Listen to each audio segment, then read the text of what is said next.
In this video, I will show you how you can add and change the keyboard language of your Samsung Galaxy A37 or the A57. Now to do that, just go to Settings, and under Settings, just scroll down and tap on General Management.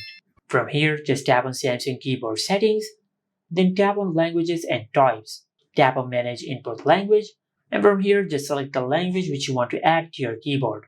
Now, if you cannot find your preferred language in this list, then just scroll down and look for your preferred language from here. Now, after you find your preferred language, then just tap on the download icon from here, and you will start downloading the selected language. And once it is downloaded, you will find it over here.